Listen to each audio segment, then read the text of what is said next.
My son abandoned me on a remote road the same day we buried my husband. No warning, no argument, just cold words that slice deeper than grief itself. This is where you get off. The house and business are mine now. He didn't even look back when I stepped out of the car. The door shut. The tires spun.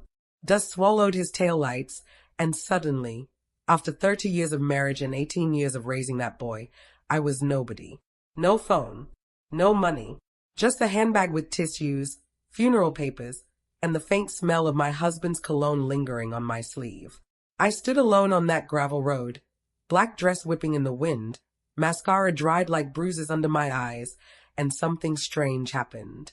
Not immediately, but slowly, like a chill crawling up the spine. I realized I wasn't broken. I was free. Freedom felt wrong at first, like cheating on grief. Like I should have collapsed to the ground and screamed his name, my husband, Daniel, the only man I ever trusted.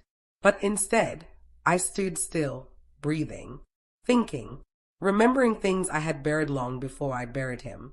Before all of this, before the coffin, before my son's betrayal, I had done something that would change everything he thought he controlled. Something my son never knew. Something Daniel begged me to keep secret. And the irony? My son thought he won. He thought removing me from his life was victory. He thought the house, the business, the inheritance gave him power. He had no idea the power was still in my hands. But I didn't understand that fully yet, not while standing in the dust on that abandoned road. All I felt then was silence and the memory of Daniel's last night alive, when he squeezed my hand with surprising strength and whispered, "Don't let him take everything." I assumed he meant emotionally, "Don't let grief consume me." But later, I discovered what he really meant. As I started walking toward anywhere, hoping for help, I kept replaying my son's voice. "You're done. Go live your own life." A sentence meant to discard me. Instead, it became the spark of my story. You're here now, listening, so I'm glad you came. Because what happened after that moment isn't something most mothers would survive with a sane heart. And what I did before Daniel died, well, that part will make you question what justice really looks like inside a family. Just don't judge me yet. Let me tell it slowly, piece by piece, the same way I lived it. My name is Linda Harper. I was a wife, a mother, a business partner, and for decades, I believed loyalty was everything. But loyalty means nothing to people raised on entitlement. And my son, Nathan, he didn't just turn on me. He planned it. Because what he took that day wasn't just my place in the car. He took my home, my husband's legacy, everything I built with bloody hands and sleepless nights. Or at least, he thought he did. The road stretched ahead like a test. The sky wide, empty, merciless. And I walked, heels sinking into soft dirt, heart beating not with fear, but with a strange, rising calm. A calm that comes only when a woman has nothing left to lose, and everything left to reveal. But the truth? This abandonment wasn't the beginning. It was payback, for something only I and Daniel knew. And that secret is where my real story begins. Before I begin the rest, let me ask you something. Tell me in the comments where in the world you're watching from, and what time it is for you right now. And if stories like this stay with you long after they are told, please like and subscribe. It truly helps me keep sharing the truths I've carried for years. Now, let me take you back. Before the betrayal, before the funeral, we were an ordinary family. Or at least, we looked like one. Daniel and I built everything from scratch. The house, the small logistics business, the reputation. He handled the field work, long hours on the road, returning home with dust on his clothes and a warm kiss on my forehead. I managed the books, orders, and payroll, often sitting at the kitchen table late into the night while the rest of the house slept. We weren't rich in the beginning, but we were happy.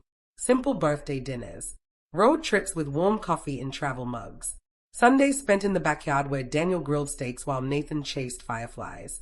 Back then, Nathan used to crawl into my lap and say, "Mom, when I grow up, I'm taking care of you and Dad. I promise." Funny how children say things without knowing the weight of their words. As Nathan got older, things shifted, slowly, almost invisibly. It started when he turned 16. He became distant. Short replies. Doors closed more often. He didn't want home-cooked meals. He wanted freedom, cars, status. Daniel thought it was just teenage years. I tried to believe that too. But sometimes I'd catch him watching his father with a strange look, admiration mixed with resentment. Like he loved what Daniel built, but hated that he didn't build it himself. When Daniel first fell sick, Nathan barely noticed. "Just a cough," he said. "He'll be fine." But fathers don't always get better, and strong men don't always survive. The hospital visits began. The late-night whispers. The insurance papers I signed with trembling hands. Nathan was there physically, but not emotionally. He visited with his phone in hand, thumbs tapping while doctors explained prognosis. He'd nod without listening, smile without care. Once, when Daniel coughed hard enough to shake the bed, Nathan flinched in irritation instead of worry. Little things. Small wounds. A tone. A sigh. Red flags that a mother tries to fold under love. One evening, while I was returning from the pharmacy, I overheard Nathan on the phone outside. "When the old man goes, it's all ours. She doesn't know business." I froze behind the half-open door. He laughed. A carefree, excited laugh, as if talking about a game, not his dying father. He didn't know I heard. I pretended I didn't.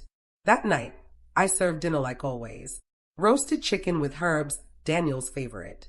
Nathan said he was going out with friends and left before dessert.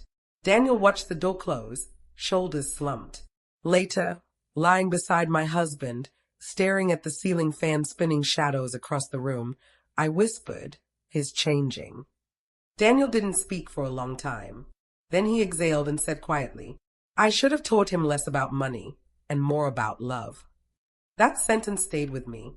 It was like he saw a storm coming, and neither of us had an umbrella big enough.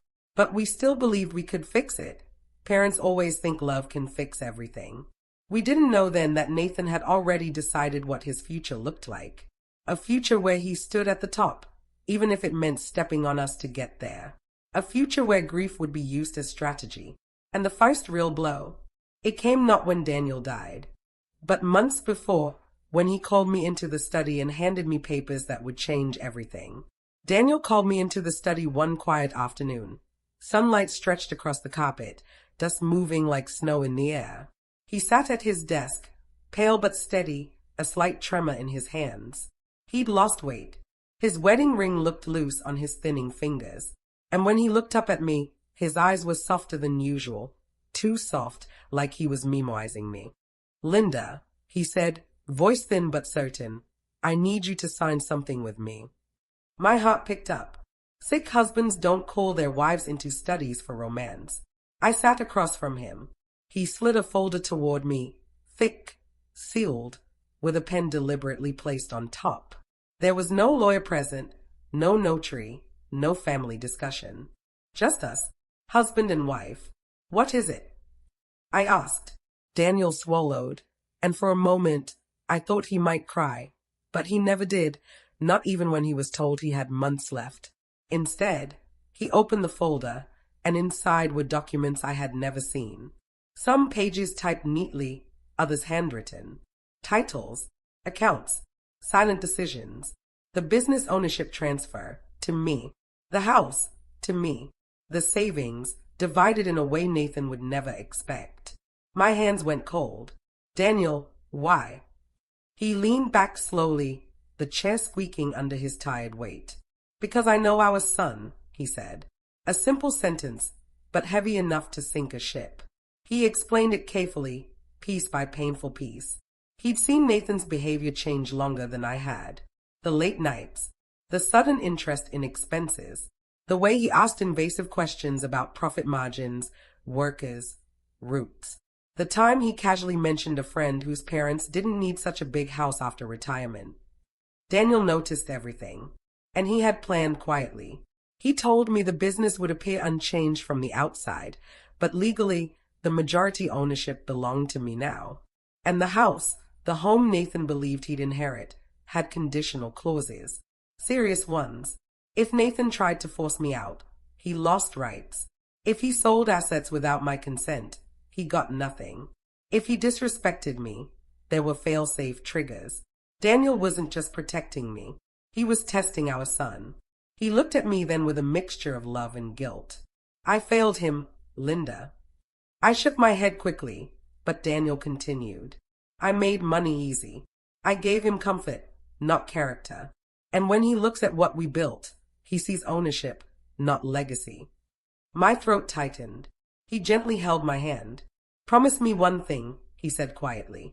Don't tell Nathan about the documents. Not yet. I hesitated. Secrets in families are dangerous. They rot between walls like mold. But Daniel looked at me with pleading eyes, and love makes fools of us in the most loyal ways. I promise, I whispered. And that was the moment, the first small fracture, where love and fear shook hands inside me. A quote burned into my mind. He doesn't need to know until he shows who he is. I didn't understand it fully then. I do now. After signing everything, I kissed Daniel's forehead and held him like time was trying to steal him minute by minute. Nathan came home later, loud with laughter, smelling like perfume and expensive liquor. He peeked into the study, eyed the documents on the table, but didn't ask. Instead, he smirked and said, Mom, you look tired.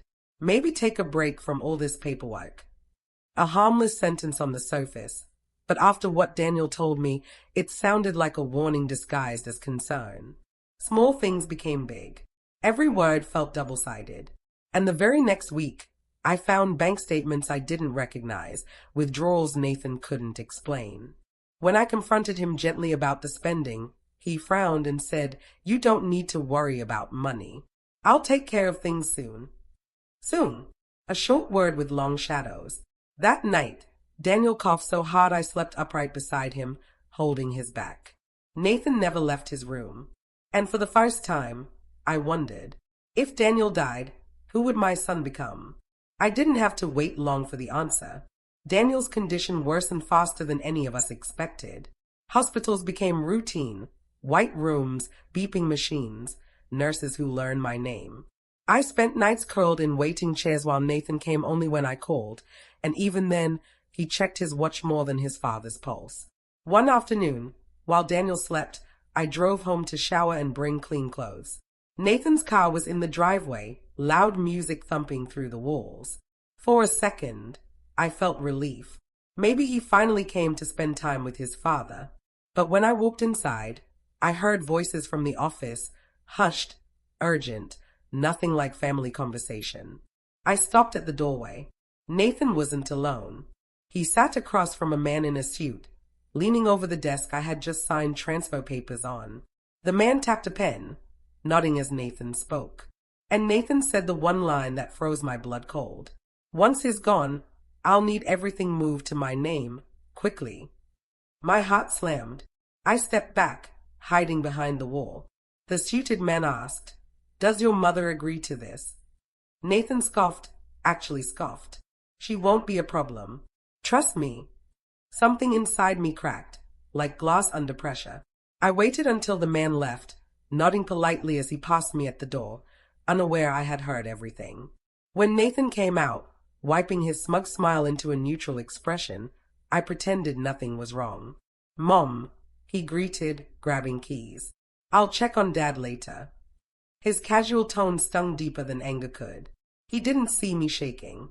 He didn't see the folder in my hand, the power he thought I didn't have. I watched him drive away with music loud, windows down, as if life was waiting to reward him. Later that evening at the hospital, I fed Daniel soup while he apologized between breaths for being a burden. I wanted to tell him about Nathan. I wanted to scream his planning behind our backs. But Daniel was weak. His fingers trembled on the spoon. Stress could kill him faster than illness. So I stayed silent, swallowing truth like poison. Another week passed. Withdrawal notices came in. Company funds moved around without record. Bills I had never seen appeared. When I confronted Nathan again, he smiled like I was a child. It's investment. Expansion. You wouldn't understand. Another comment, maybe you should start thinking about downsizing after You know. He couldn't even say after Dad dies. He said after you know. That night, searching for invoices, I opened Nathan's desk drawer and found something devastating. Hidden contracts, unsigned but prepared, listing the business for sale. He wanted to sell everything. Our life's work, Daniel's legacy, 4 cars, parties, status. I sat on the floor, papers around me like broken wings, and cried the way mothers cry when love meets betrayal. Silently, into my hands, because screaming would make it too real. I whispered to myself, my own son, my own blood. But discovery wasn't over. 2 days later, Daniel called me closer, voice barely a whisper. Linda, if Nathan pushes you out, don't fight him directly. I stayed, confused. He squeezed my hand faintly. You hold the real cards. I didn't understand fully, but something shifted inside me, a seed of resolve. Small, soft, but alive. Then, the lowest moment. Nathan came late one night, sitting on the edge of Daniel's bed while I slept lightly in the chair. I pretended to be asleep as he leaned close and said, You should have given me control sooner. You taught me patience, but now I'm done waiting. Daniel's eyes glistened, not in fear, but disappointment so deep it hurt to witness. He didn't argue. He simply turned his head away. Nathan left with no goodbye. I sat there in the dark, numb, pretending my breathing was steady. After he left, Daniel opened his eyes and whispered to me without looking. Now you see. And I did. Fully, painfully. My son wasn't planning for his father's death. He was waiting for it. And in that moment, I promised myself something quietly in the back of my mind, not spoken, not written, just carved in the hollow where trust used to live. I won't let him win. What I found after Daniel passed, the sealed letter, the final instruction, would turn everything upside down. Daniel passed away on a cold Thursday morning. No dramatic last breath, just a soft exhale, like a man finally releasing a lifetime of responsibility. I was holding his hand. Nathan wasn't there. The room smelled faintly of antiseptic and fading cologne. Machines beeped until a nurse gently turned them off. Silence rushed in like water filling a sinking ship. I pressed my forehead to Daniel's and whispered, I'll take care of everything. I promise. Not knowing yet what everything truly meant. The funeral was small, rain-tapping umbrellas, black clothes moving like shadows. Nathan cried loudly, too loudly, like grief was a performance. He shook hands with guests, collected sympathy, played the role of a devastated son. But behind his red eyes was calculation. I saw it. The way he scanned people, asked about business, spoke of future plans as if Daniel had passed him a crown. After the last handful of soil hit the coffin, people hugged me with pity. Nathan stood beside me stiffly, but the second the cemetery emptied, he jingled car keys and said, We should talk about the estate soon. No space for mourning, no moment for memories. He was already hungry. That night, I sat in my bedroom alone. The house felt bigger without Daniel. Every corner echoed him. His slippers under the bed, his mug on the nightstand, his glasses beside the lamp. I held the mug like it could still warm my hands. Then I remembered. The letter. Daniel had mentioned it once, barely, in a moment between pain and medication. Top drawer, when it's time. At the funeral, overwhelmed, I had forgotten. But now, the words returned like a whisper. I opened the drawer. Inside, wrapped in one of his old handkerchiefs, was an envelope with my name.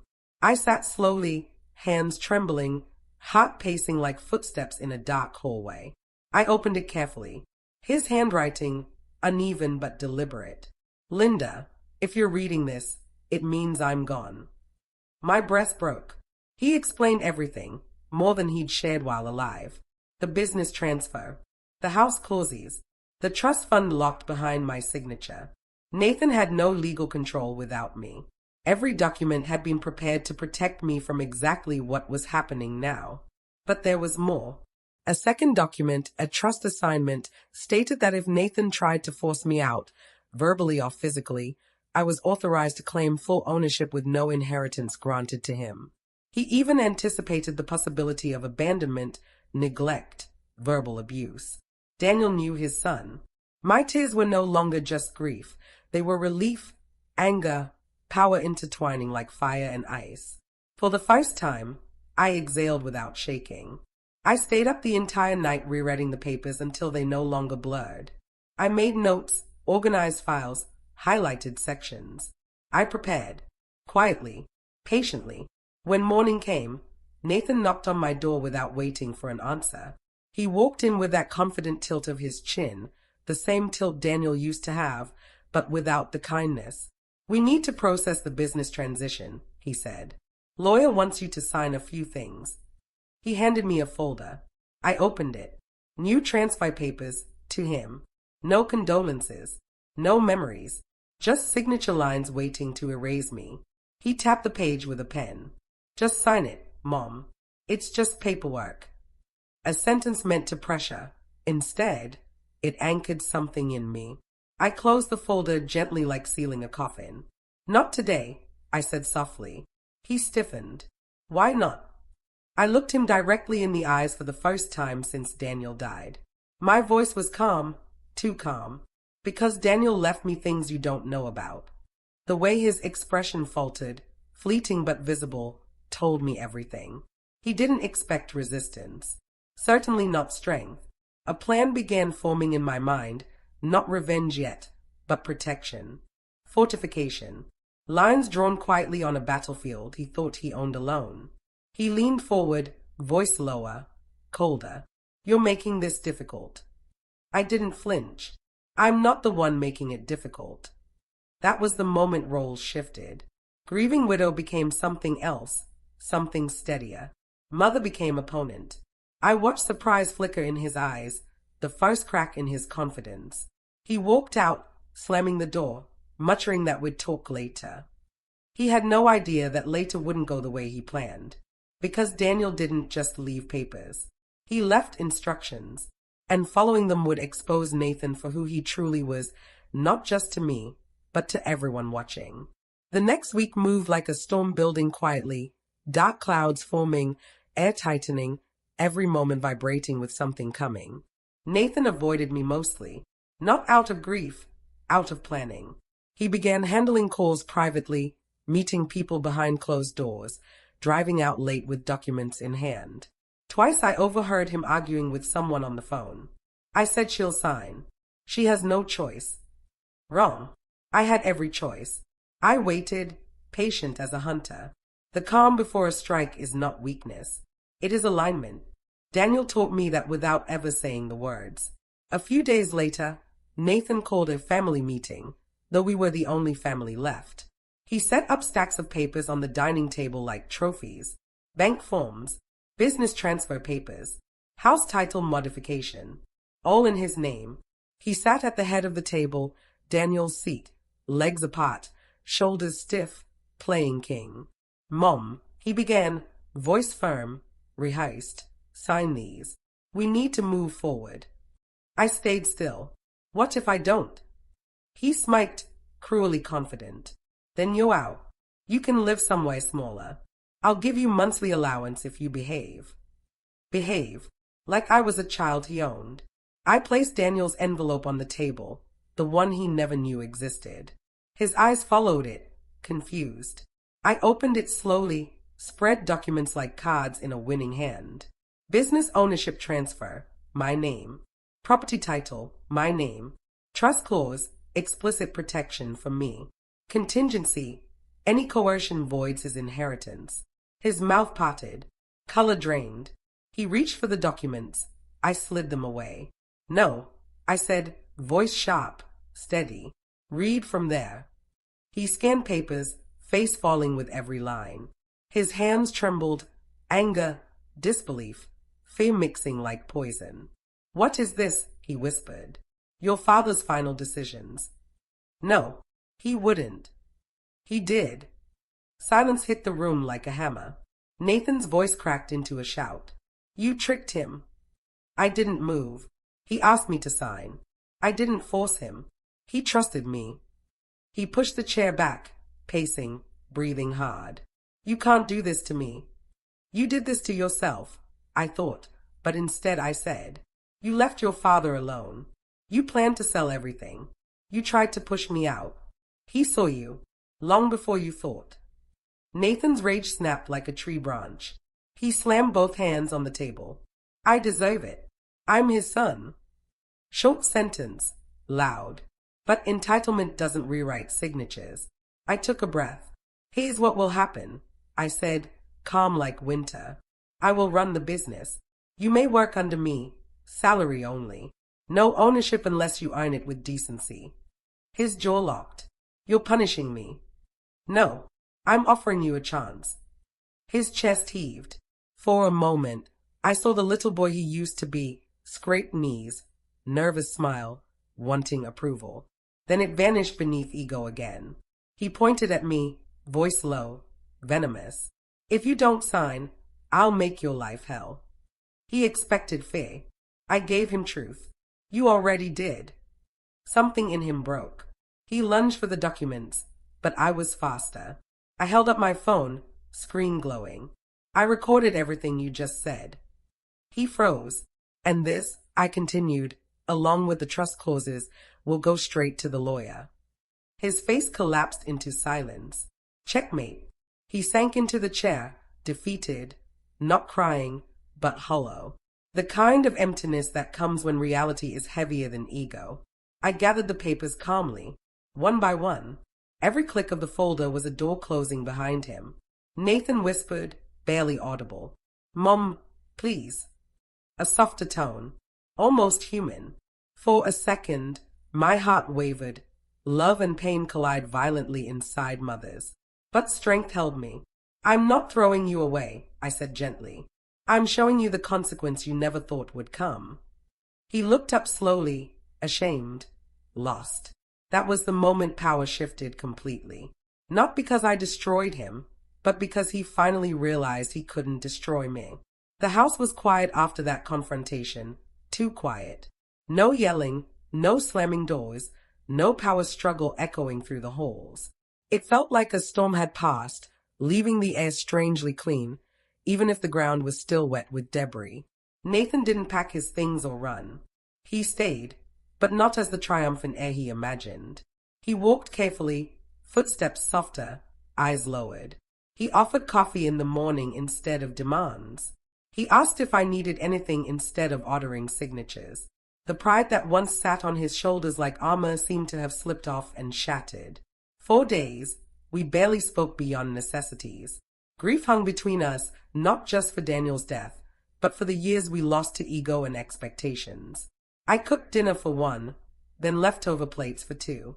Nathan would come down late, warm his food, eat quietly at the counter. No arguments, no tension, just silence broken by clinking forks.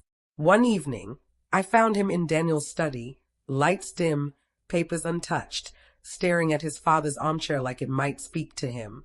He didn't notice me at first. He was holding Daniel's old wristwatch, the one he always planned to inherit.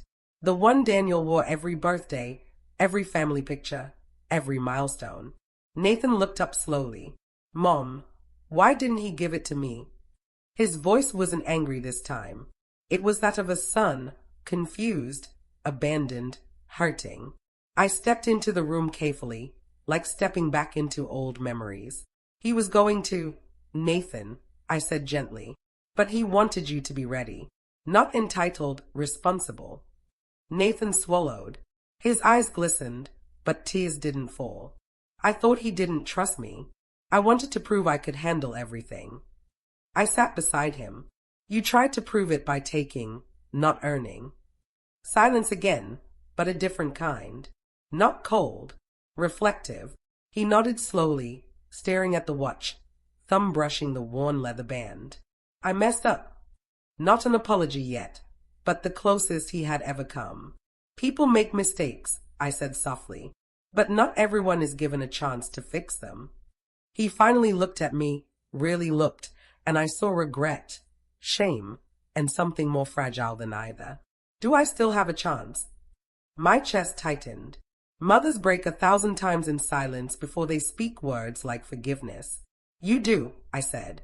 but only if you earn it. With work, with respect, no shortcuts, no greed. He nodded again, this time with conviction. I'll try. And trying, I've learned, is the beginning of change. The following weeks felt like rebuilding a house after fire. Charred beams replaced slowly, carefully, with new wood. Nathan started coming to work every morning. He arrived earlier than staff, stayed late, asked questions instead of issuing orders. I watched him learn how to speak to employees with dignity, not dominance. He handled paperwork with me, not behind me. He sat through meetings, nervous but present. Small victories. One day an old worker, Miguel, patted Nathan's shoulder and said, "Good job today, kid." Nathan smiled, a genuine one, and something in me healed just a little. Grief didn't disappear. Some nights I still cried into Daniel's pillow, wishing he could see the shift happening. Other nights I stood in the backyard listening to wind through trees, imagining his hand in mine, whispering that I kept my promise. But life moves quietly when we let it. It doesn't ask us to forget, only to continue. Nathan and I aren't perfect. We don't pretend the past didn't happen. But we eat dinner together now, sometimes even talk about memories that once hurt to touch. He asks about recipes, helps take out trash, calls to ask if I've eaten. Small things, healing things.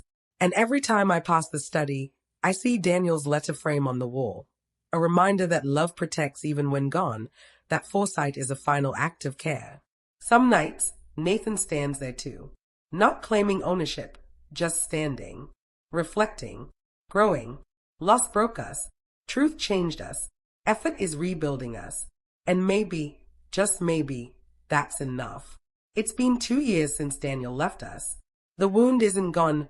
Grief doesn't vanish like smoke, but it has softened, like fabric worn by touch and time. I still miss him when the house creaks at night, when I make his favorite soup, when I catch myself reaching for a second coffee mug out of habit. But life has a way of moving forward when we allow it to. Gently, quietly, patiently. Nathan now runs a department of the business under me, not above me. He earns his salary through work, not entitlement. Some days he arrives tired but focused, papers under his arm, questions ready. Other days, he surprises me with breakfast, saying he thought I'd like a break. The first time he did that, I excused myself to the bathroom and cried, not from pain, but relief. The boy I raised is returning piece by piece, not the greedy shadow he became, but the child who once hugged me after nightmares, who held my hand crossing streets, who believed family was forever. We don't erase what happened, we grow from it. Sometimes, on quiet evenings, we sit at the dining table with ledgers spread between us. He'll point at profit margins with sincere curiosity, not hunger. He'll ask what his father would have done. And I tell him stories, not of inheritance, but of Daniel waking at 4 a.m. to drive across states, missing holidays to keep workers paid, sitting with me for hours going through accounts just to make sure a new employee got full wages. Legacy isn't money. Legacy is effort. Legacy is love put to work. One night recently, Nathan knocked on my door. He looked hesitant, almost young again.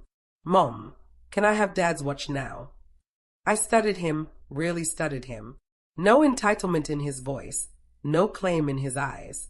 Just longing, understanding, humility. I placed the watch in his palm, the leather warm from my hand. His fingers shook. A single tear rolled down his cheek, and he whispered, "I'll make him proud. I swear." That was when I knew Daniel's plan worked, not to punish our son, but to teach him what love without accountability becomes, ruin. And what accountability with love becomes, redemption. Healing isn't loud or dramatic. Sometimes it looks like two people eating dinner together after months of silence. Sometimes it's a son showing up early. Sometimes it's a mother allowing him to try again. I now understand what Daniel meant by "don't let him take everything." He didn't mean assets. He meant my spirit. If life has taught me anything, it's this. Blood makes you related. Loyalty makes you family.